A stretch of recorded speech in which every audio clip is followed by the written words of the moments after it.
So if you're listening to this, I want you to imagine having access to the highly classified autopsy reports of history's greatest empires. Right. The ones that completely collapsed. Yeah, the ones that just crumbled into dust. Mm. What if you could look at the precise moment the Roman Empire fractured, or Babylon fell, and discover that it wasn't just bad luck? Or a random plague. Exactly, or as a single bad leader. What if their collapse was due to a mathematical failure in their social physics? The systemic crash. Right. A systemic crash that was entirely predictable from the moment they wrote their foundational code. But before we even get into the autopsy of these failed nations, I want to jump straight to the craziest detail in the source text today. Oh, I know exactly where you're going with this. I mean, we are doing a deep dive into Surah Hud, specifically verse 69, relying on the work of scholar Ghulam Ahmad Parwez. And right in the middle of this intense, world-altering text about the rise and fall of civilizations, we get this random detail about the prophet Ibrahim, or Abraham. The roasted calf. Yes, the roasted calf. These messengers show up at his door, and the text specifically notes that he immediately serves them a roasted calf. And I was reading this thinking, is this a Yelp review for an ancient bed and breakfast? Like, Ibrahim is a great host, 5 stars, highly recommend the BBQ. It does read like that on the surface, yeah. Right. But you were telling me earlier that this isn't just about ancient hospitality. Not at all. I mean, Parwez argues this isn't just a BBQ, it is the ultimate proof of systemic preparedness. Systemic preparedness. Okay, unpack that for me. Well, think about it. Ibrahim didn't have to scramble. He didn't have to go shopping or send guards to steal food from a neighboring tribe. His system, his society was so incredibly efficient and stable that he was ready to provide high-value sustenance for unexpected guests instantly. Wow. Okay, so the calf is actually a metric of a healthy system. Exactly. And that is the exact lens Parwez uses for this entire text. He strips away the folklore. Because we usually hear these stories, like Noah or Sodom and Gomorrah, as basically moral fables for children, right? Right. Yeah, the traditional reading is very much a prophet shows up, the people are mean, and a magical lightning bolt strikes them down. Just arbitrary supernatural punishment. Right. But Parwez looks at this and says, no, you are completely misreading the genre here. He argues this text is an operational manual for societal health. He introduces this concept called the Qanun-i Mukafat. The law of retribution. Yes. Or, a better way to translate it would be the law of unalterable consequence. Parwez is saying that human societies operate on laws that are just as fixed and unsentimental as gravity or thermodynamics. Okay, so the text isn't saying God just got angry and threw a rock at these people. No, not at all. It's outlining a hard science. If a society inputs specific variables into its economic or moral engine, it gets the exact same output every single time. It's a systemic feedback loop. It's like software engineering. You take a piece of corrupt code, it doesn't matter if you run it on an old mainframe in the 70s or a modern quantum computer today. The system crashes. The system crashes. The physics of the code dictate the failure. The era changes, but the operational failure is baked in. That is the perfect analogy for Parwez's framework. We view history as this romantic, chaotic tapestry, but he suggests history is just the playing out of immutable equations. So to understand the social physics, we need to read the corrupt code that crashed these ancient civilizations. We need to open those autopsy reports we talked about. Let's do it. And then we'll contrast that with the clean code, which is Ibrahim and his roasted calf. So file number 1, the society of Nu or Noah. Culturally, we just think of a flood and a big boat. Right, the animals 2 by 2. Yeah, but Parwez points out that the societal crash happened way before it even started raining. Nu's society failed because of an architecture of inequity. It was a massive operational failure regarding how they measure human value. According to the text, this society was ruthlessly divided by class and profession. Okay, so a caste system. Basically, yeah, you had an entrenched elite at the top, and then you had the cobblers, the blacksmiths, the laborers, the people doing the lowly jobs. But the fatal flaw wasn't just wealth inequality. What was it? The fatal flaw was that a person's inherent worth as a human being was entirely tied to their wealth and their social stratum. So your capital was your character. Exactly. But wait, let me push back on this for a second, because I can hear a listener right now thinking, having a division of labor in different income brackets, that is just how a modern economy works. Sure, we have CEOs and we have factory workers. Right. So at what specific point does just having different jobs cross the line into this terminal systemic rot that the text is talking about? That is the crucial distinction. Division of labor is just a logistical necessity for any society. The rot doesn't start because one guy forges iron and another guy writes the laws. Okay. The system breaks when the metric of human value shifts. It is the moment the society looks at the blacksmith and says, because you do this labor, you are fundamentally less human. You have fewer rights, you have no voice in the government, and your entire existence is only validated by the utility you provide to the elites above you. Ah, I see. So it goes from a functional hierarchy, which is just organization, to an ontological hierarchy. You are legally defined as a lesser creature. Precisely. And when class replaces personal character as the measure of human worth, the social engine starts tearing itself apart. So Nu comes into this toxic environment and preaches radical human equality. Which they probably didn't love. They hated it. He argues that the true metric of a human is their character, their integrity. The text calls this the inner jewel. But the elite violently rejected this. Why so violently, though? Because accepting it would destroy their entire operational model. They literally told Nu they would never sit in a council as equals with people they viewed as just biological machines meant for labor. Right, because if the cobbler is your equal in dignity, you can't justify extracting his labor for pennies to build your palace. It threatens their whole supply chain of privilege. Yes. And under the Qanun-e Mukafat, this kind of social stratification is a terminal disease. Because it kills the energy of the society. Exactly. Think about the thermodynamics here. A society needs the creative and physical energy of its people to survive crises and innovate. Right. When you inherently suppress 90% of your population, you are smothering 90% of your potential energy. You're sawing off the branch you're sitting on. So the system fragments because the elites are brittle and insulated, and the base is completely alienated. And when external pressure hits, the society just shatters. Okay, so new society crashes because it severs human dignity from character. Right. Now, following that causal chain, if a society decides the lower classes are just raw material, the next logical step is to exploit them physically. Which brings us to autopsy report number 2, the people of Ahmad. And what's wild here is that Ahmad didn't look like a failing society at all. They looked like a total superpower. They really did. The text makes it clear they had immense physical power, deep knowledge, and high civilization. They were the apex predators of their time. Like advanced technology for the era. Incredible architecture, profound intellect, but their operational failure was found in how they deployed that energy. So they have all this power and intellect. Where did it go? Completely toward aesthetic vanity and ruthless extraction. Instead of using their resources to elevate the vulnerable or to build utilitarian infrastructure, they just extracted every last drop of labor from the weak. To build what? Massive, utterly useless monuments.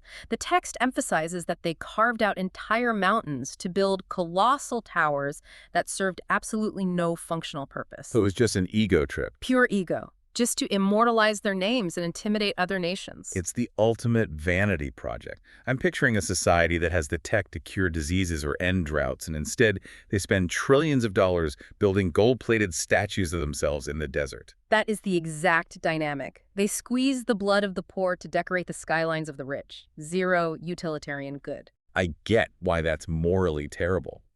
But looking at it purely through this social physics lens, why does building giant monuments mathematically crash the system? Because, honestly, people today might argue that building giant towers creates jobs and stimulates the economy. Right, the job creator argument. But here's why it's a terminal error. It represents a massive misallocation of a society's finite energy. Like the fuel in an engine. Yes. Human labor, natural resources, intellectual capital, that is all finite fuel. If you divert the vast majority of that fuel into blowing the horn as loudly as possible, instead of turning the wheels or reinforcing the chassis, the vehicle is going to stall. Ah. The people of Anad weaponized their superiority against their own survival. They ground their workforce into dust for projects that yielded zero return to the structural health of the society. So it's an unsustainable extraction loop. They were burning their own societal equity just to look tough, while the foundation rotted away from exhaustion. Okay, so Nu and Arad failed from exploitation. One was social, the other was physical. And if an elite class is comfortable extracting the physical life out of people, they aren't going to stop at labor. They're going to control the environment itself. And that opens our third autopsy report, the people of Thamud. And honestly, this is where Parwez's analysis feels uncomfortably modern. Yeah, this one hit close to home. Because Thamud's operational failure, their terminal crime, was the absolute monopoly of sustenance. They weaponize the natural world. They took resources that are naturally abundant and self-replenishing, specifically water springs and vast pastures, resources meant for the collective survival of everything. And what did they do? The elite drew literal lines in the sand. They enacted the ultimate enclosure of the commons.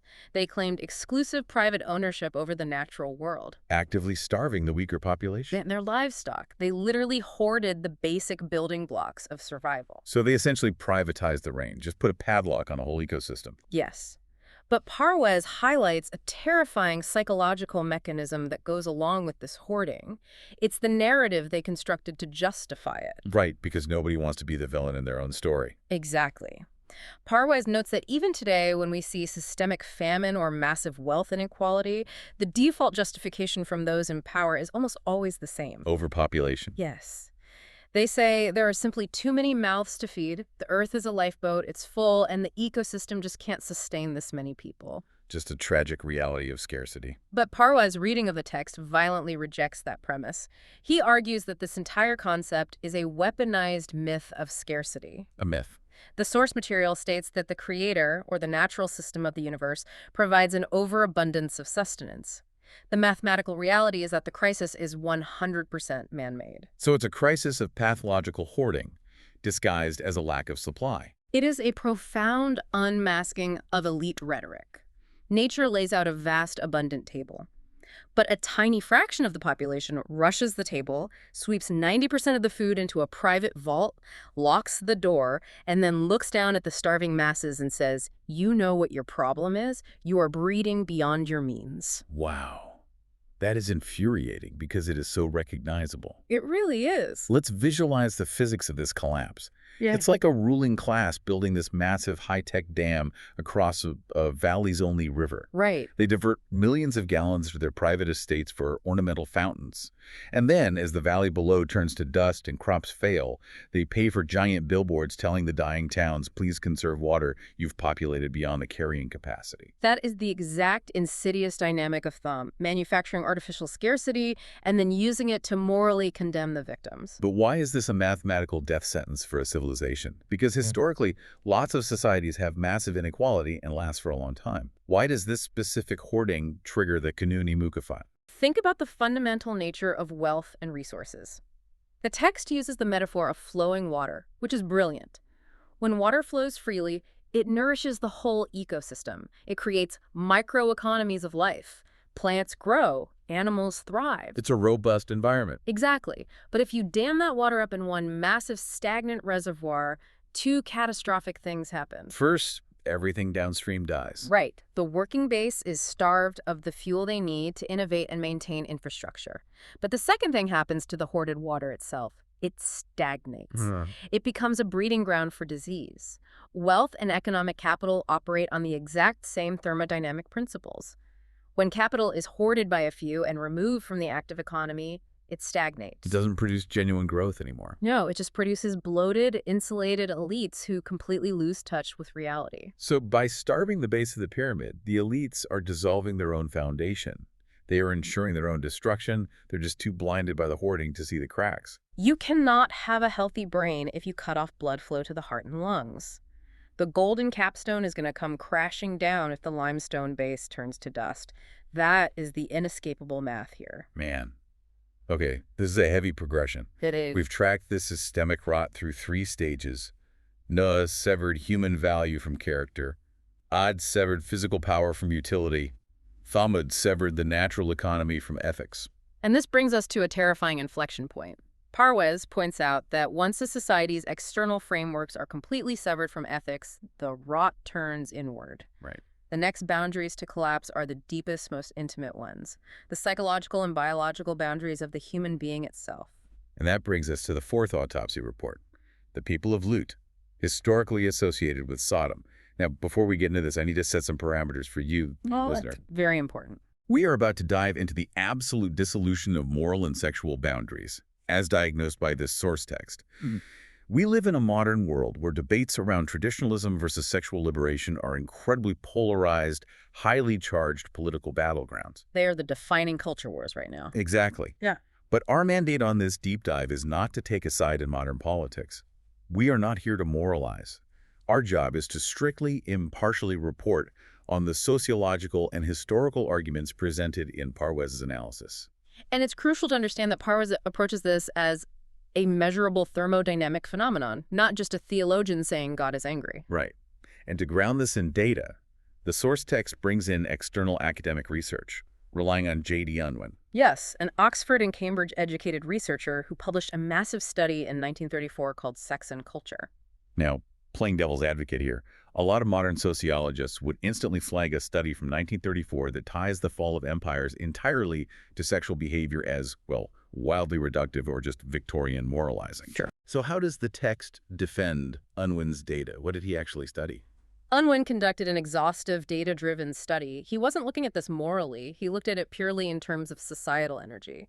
He studied 80 different primitive tribes and analyzed the life cycles of major historical civilizations. Like the Romans and Greeks. Yes, Babylonians, Romans, Anglo-Saxons.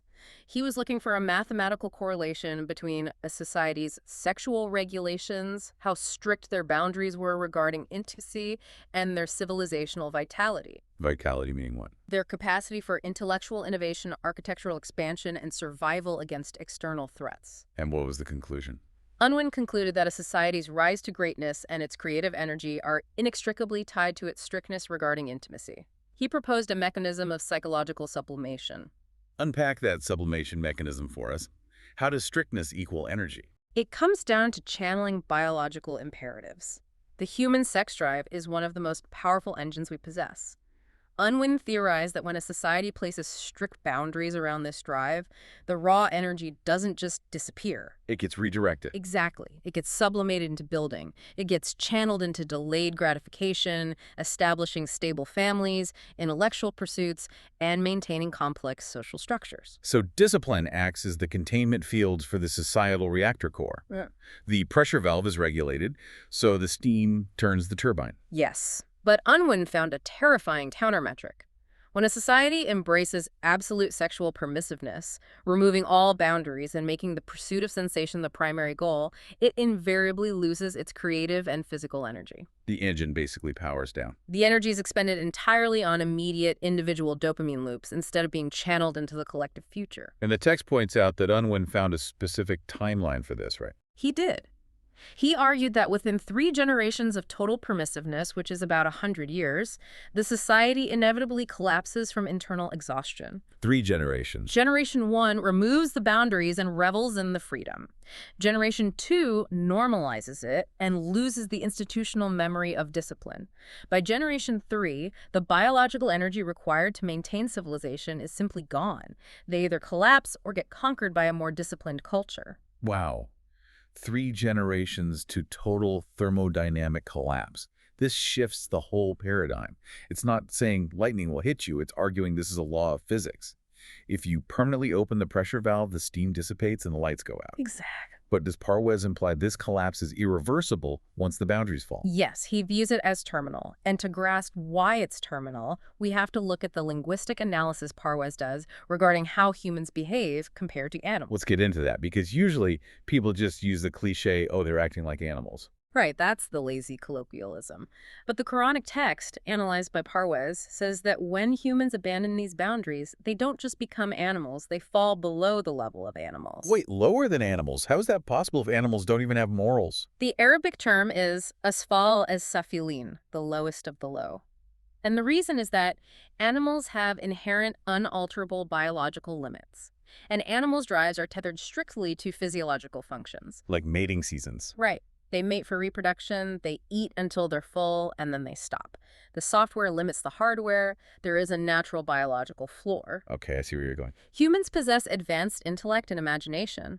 When you detach human consumption or sexuality from an ethical framework and make it purely about dopamine, human imagination takes over. Oh, wow. And because we can conceptualize the infinite, our pursuit of pleasure can become infinite. There is no biological stop switch. It becomes a bottomless, devouring pit. That is chilling. An animal only wants what it needs to survive.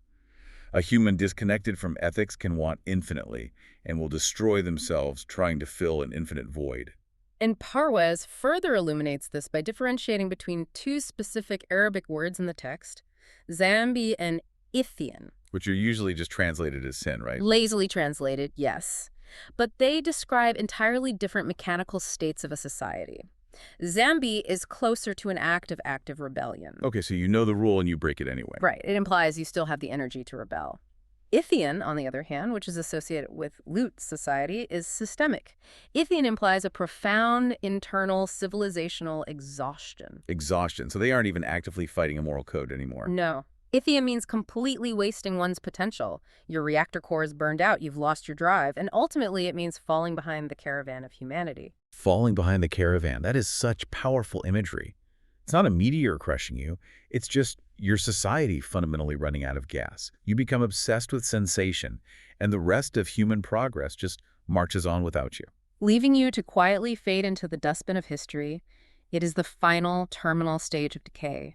The society collapses under the weight of its own exhausted apathy. Okay, we need to take a collective breath here, because we have just walked through a very dark museum of failed states.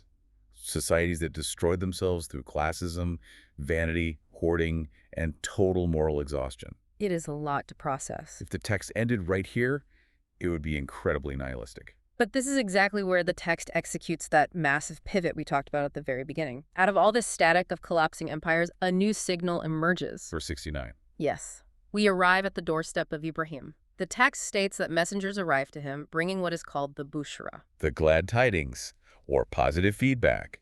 So now we're back to the roasted calf. We are back to the calf. Okay, so what is actually happening in this moment operationally? Because to understand the calf, we have to know who these messengers actually are. Traditionally, they're winged angels, right? Right, descending from the clouds. Yeah. But Parwez takes a deeply intellectual approach. He points out a mathematically consistent theme in the Quran.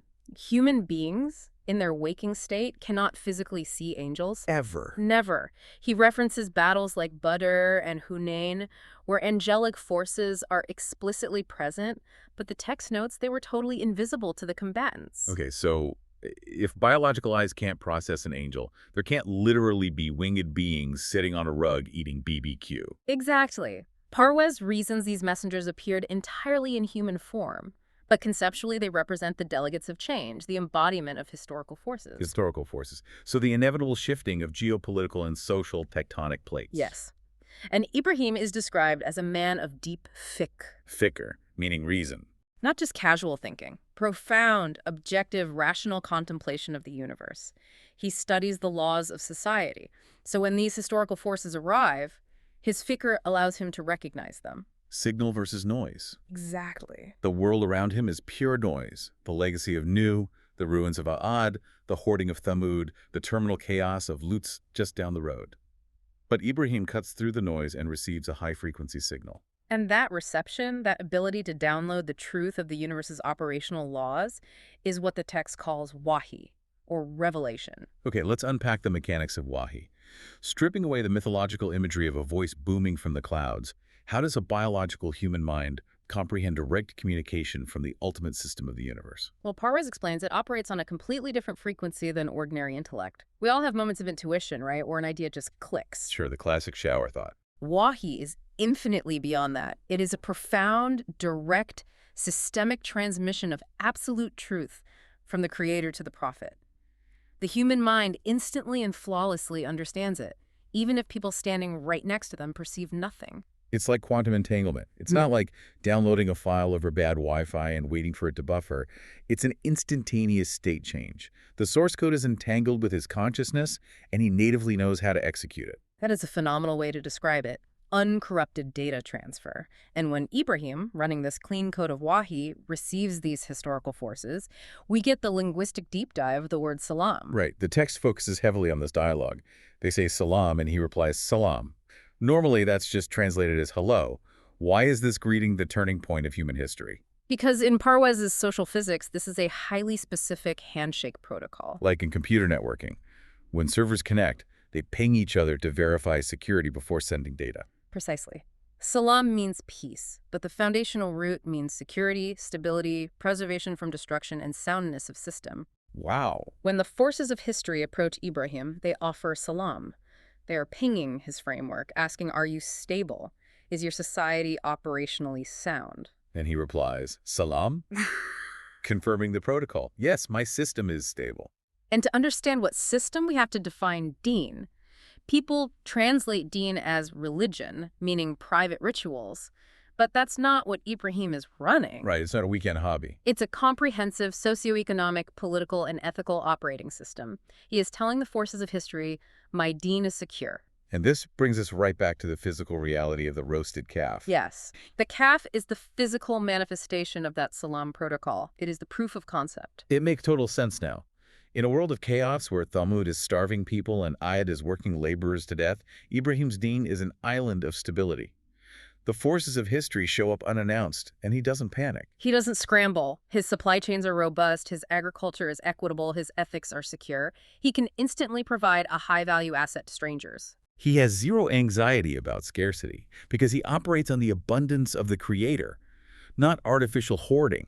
It is the ultimate proof of operational excellence. And this is the bushra. The positive feedback loop. Yes. When a system actually works correctly, when it measures worth by character, shares resources equitably, and channels its energy through boundaries, the forces of history don't bring destruction. They bring news of expansion and a limitless future. The universe is pinging his system, accepting the protocol, and clearing him for the next stage of human evolution. He is ready to host the future. That is the profound dichotomy of Surah Hud. Terminal chaos versus systemic readiness. This is incredible. Let's synthesize this for you, the listener, sitting in your car or at your desk. Yeah. We open the autopsy reports of history. News shattered because they measured worth by bank accounts, ignoring the inner jewel. Ziad collapsed because they squandered energy on vain monuments to soothe their egos. Thamud artificially hoarded the Earth's abundance while blaming the starving masses for overpopulation. And Lut suffered terminal thermodynamic exhaustion by removing every boundary until their engine simply ran out of steam. Those were the negative feedback loops, the Kanuni Mukafat crashing toxic systems. And we contrasted that with the flawless readiness of Ibrahim, cultivating fiqh, tuning into wahi, establishing the salam protocol, and proving his stability with the roasted calf. Which leaves us with a critical pivot point for the next phase of this text, verses 69 through 83. These two forces, readiness and rot, are on a collision course. The ultimate stress test. What happens when the perfect salam of Ibrahim comes face-to-face with the terminal chaos of Sodom? A massive clash of social physics. But before we even look at that, you have to turn this lens away from the ancient Middle East and point it at the world today. Ask yourself, are we building useless monuments? Are we hoarding the water and telling the vulnerable they are a burden? Are we completely exhausting our biological energy in the pursuit of boundaryless sensation? Or, amidst all the noise, are we cultivating figure? Are we operationally ready? If the forces of history knocked on our door tomorrow, would we be scrambling in panic, or would we be secure, stable, and ready to serve the roasted calf? Thank you for joining us on this deep dive. Keep questioning the systems around you.